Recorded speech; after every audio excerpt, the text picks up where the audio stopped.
इस संबंध में मुझे एक कहानी का स्मरण आता है। एक राजा था। उसके राज्य में जब कभी कोई सन्यासी आते तो उनसे वह सदैव एक प्रश्न पूछा करता था, संसार का त्याग कर जो सन्यास ग्रहण करता है वह श्रेष्ठ है, या संसार में रहकर जो गृहस्थ के समस्त कर्तव्यों को करता जाता है वह श्रेष्ठ है। अनेक विद्वान लोगों ने उसके इस प्रश्न का उत्तर देने का प्रयत्न किया। कुछ लोगों ने कहा कि सन्यासी श्रेष्ठ है। यह सुनकर राजा ने इसे सिद्ध करने को कहा। जब वे सिद्ध न कर सके तो राजा ने उन्हें विवाह करके गृहस्थ हो जाने की आज्ञा दी। कुछ और लोग आए और उन्होंने कहा स्वधर्मपरायण गृहस्थ ही श्रेष्ठ है। राजा ने उनसे भी उनकी बात के लिए प्रमाण मांगा, पर जब वे प्रमाण न दे सके तो राजा ने उन्हें भी गृहस्थ हो जाने की आज्ञा दी। अंत में एक तरुण सन्यासी आए। राजा ने उनसे भी उसी प्रकार प्रश्न किया। सन्यासी ने कहा, हे राजन, अपने अपने स्थान में दोनों ही श्रेष्ठ हैं, कोई भी कम नहीं है। राजा ने उसका प्रमाण मांगा। सन्यासी ने उत्तर दिया, हर हाँ, मैं इसे सिद्ध कर दूंगा, परंतु तुम्हें मेरे साथ आना होगा और कुछ दिन मेरे ही समान जीवन व्यतीत करना होगा, तभी मैं तुम्हें अपनी बात का प्रमाण दे सकूंगा। राजा ने सन्यासी की बात स्वीकार कर ली और उनके पीछे पीछे हो लिया।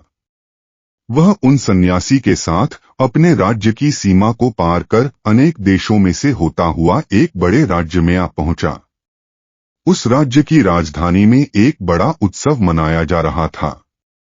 राजा और सन्यासी ने संगीत और नगाड़ों के शब्द सुने तथा डोंडी पीटने वालों की आवाज भी। लोग सड़कों पर सुसज्जित होकर कतारों में खड़े थे। उसी समय कोई एक विशेष घोषणा की जा रही थी। उपरोक्त राजा तथा सन्यासी भी यह सब देखने के लिए वहां खड़े हो गए। घोषणा करने वाले ने चिल्लाकर कहा, इस देश की राजकुमारी का स्वयंवर होने वाला है। राजकुमारियों का अपने लिए इस प्रकार पति चुनना भारतवर्ष में एक पुराना रिवाज था। अपने भावी पति के संबंध में प्रत्येक राजकुमारी के अलग अलग विचार होते थे। कोई अत्यंत रूपवान पति चाहती थी, कोई अत्यंत विद्वान, कोई अत्यंत धनवान, आदि आदि। पड़ोस पड़ोस के राज्यों के राजकुमार, उपरोक्त राजा तथा सन्यासी भी यह सब देखने के लिए वहां खड़े हो गए। घोषणा करने वाले ने चिल्लाकर कहा, इस देश की राजकुमारी का स्वयंवर होने वाला है। राजकुमारियों का अपने लिए इस प्रकार पति चुनना भारतवर्ष में एक पुराना रिवाज था। अपने भावी पति के संबंध में प्रत्येक राजकुमारी के अलग अलग विचार होते थे। कोई अत्यंत रूपवान पति चाहती थी, कोई अत्यंत विद्वान, कोई अत्यंत धनवान, आदि आदि। पड़ोस पड़ोस के राज्यों के राजकुमार सुंदर से सुंदर ढंग से अपने को सजाकर राजकुमारी के सम्मुख उपस्थित होते थे। कभी कभी उन राजकुमारों के भी भाट होते थे जो उनके गुणों का गान करते तथा यह दर्शाते थे कि उन्हीं का वरण किया जाए। राजकुमारी को एक सजे हुए सिंहासन पर बिठाकर आलीशान ढंग से सभा के चारों ओर ले जाया जाता था। वह उन सब के सामने जाती तथा उनका गुणगान सुनती। यदि उसे कोई राजकुमार नापसंद होता तो वह अपने बाहकों से कहती, आगे बढ़ो, और उसके पश्चात उस नापसंद राजकुमार का कोई ख्याल तक न किया जाता था।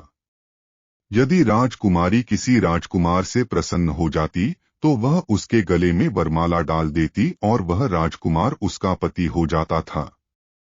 जिस देश में यह राजा और सन्यासी आए हुए थे, उस देश में इसी प्रकार का एक स्वयंवर हो रहा था। यह राजकुमारी संसार में अद्वितीय सुंदरी थी और उसका भावी पति ही उसके पिता के बाद उसके राज्य का उत्तराधिकारी होने वाला था। इस राजकुमारी का विचार एक अत्यंत सुंदर पुरुष से विवाह करने का था, परंतु उसे योग्य व्यक्ति मिलता ही न था।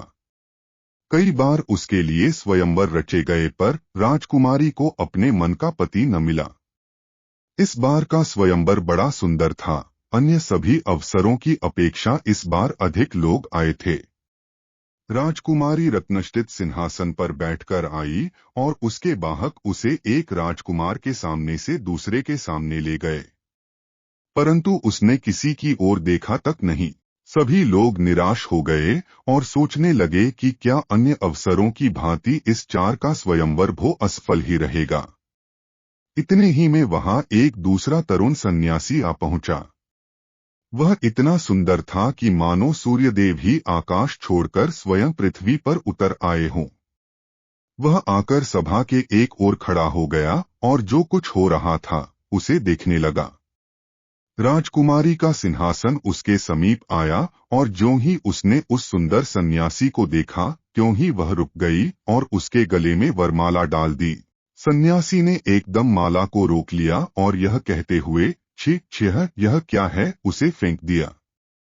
उसने कहा, मैं सन्यासी हूँ, मुझे विवाह से क्या प्रयोजन। उस देश के राजा ने सोचा कि शायद निर्धन होने के कारण यह राजकुमारी से विवाह करने का साहस नहीं कर रहा है। अतएव उसने उससे कहा, देखो मेरी कन्या के साथ तुम्हें मेरा आधा राज्य अभी मिल जाएगा और संपूर्ण राज्य मेरी मृत्यु के बाद। और यह कहकर उसने सन्यासी के गले में फिर माला डाल दी। उस युवा सन्यासी ने माला फिर निकालकर फेंक दी और कहा, छी यह सब क्या झंझट है, मुझे विवाह से क्या मतलब। और यह कहकर वह तुरंत सभा छोड़कर चला गया। इधर राजकुमारी इस युवा पर इतनी मोहित हो गई कि उसने कह दिया, मैं इसी मनुष्य से विवाह करूंगी, नहीं तो प्राण त्याग दूंगी। और राजकुमारी सन्यासी के पीछे पीछे उसे लौटा लाने के लिए चल पड़ी। इसी अवसर पर अपने पहले सन्यासी ने, जो राजा को यहाँ लाए थे, राजा से कहा, राजन चलिए इन दोनों के पीछे पीछे हम लोग भी चलें। निदान वे उनके पीछे पीछे काफी फासला रखते हुए चलने लगे। वह युवा सन्यासी जिसने राजकुमारी से विवाह करने से इनकार कर दिया था, कई मील निकल गया और अंत में एक जंगल में घुस गया। उसके पीछे राजकुमारी थी और उन दोनों के पीछे ये दोनों। तरुण सन्यासी उस वन से भली भांति परिचित था तथा वहां के सारे जटिल रास्तों का उसे ज्ञान था। वह एकदम एक रास्ते में घुस गया और अदृश्य हो गया। जकुमारी उसे फिर देख न सकी। उसे काफी देर ढूंढने के बाद अंत में वह एक वृक्ष के नीचे बैठ गई और रोने लगी, क्योंकि उसे बाहर निकलने का मार्ग नहीं मालूम था। इतने में यह राजा और सन्यासी उसके पास आए और उससे कहा, बेटी रो मत, हम तुम्हें इस जंगल के बाहर निकाल ले चलेंगे, परंतु अभी बहुत अंधेरा हो गया है, जिससे रास्ता ढूंढना सहज नहीं। यहीं एक बड़ा पेड़ है, आओ इसी के नीचे हम सब विश्राम करें और सवेरा होते ही हम तुम्हें मार्ग बता देंगे। अब उस पेड़ की एक डाली पर एक छोटी चिड़िया, उसकी स्त्री तथा उसके 3 बच्चे रहते थे। उस चिड़िया ने पेड़ के नीचे इन 3 लोगों को देखा और अपनी स्त्री से कहा, देखो हमारे यहाँ ये लोग अतिथि हैं, जाड़े का मौसम है, हम लोग क्या करें, हमारे पास आग तो है नहीं। यह कहकर वह उड़ गया और एक जलती हुई लकड़ी का टुकड़ा अपनी चोंच में दबा लाया और उसे अतिथियों के सामने गिरा दिया। उन्होंने उसमें लकड़ी लगा लगाकर खूब आग तैयार कर ली, परंतु चिड़िया को फिर भी संतोष न हुआ। उसने अपनी स्त्री से फिर कहा, बताओ अब हमें क्या करना चाहिए, ये लोग भूखे हैं और इन्हें खिलाने के लिए हमारे पास कुछ भी नहीं है। हम लोग गृहस्थ हैं और हमारा धर्म है कि जो कोई हमारे घर आए उसे हम भोजन कराएं। जो कुछ मेरी शक्ति में है मुझे अवश्य करना चाहिए, मैं उन्हें अपना यह शरीर ही दे दूंगा। ऐसा कहकर वह आग में कूद पड़ा और भुन गया। अतिथियों ने उसे आग में गिरते देखा, उसे बचाने का यत्न भी किया, परंतु बचा न सके। उस चिड़िया की स्त्री ने अपने पति का सुकृत देखा और अपने मन में कहा, ये तो 3 लोग हैं, उनके भोजन के लिए केवल एक ही चिड़िया पर्याप्त नहीं। पत्नी के रूप में मेरा यह कर्तव्य है कि अपने पति के परिश्रमों को मैं व्यर्थ न जाने दूं। वे मेरा भी शरीर ले लें। और ऐसा कहकर वह भी आग में गिर गई और भुन गई।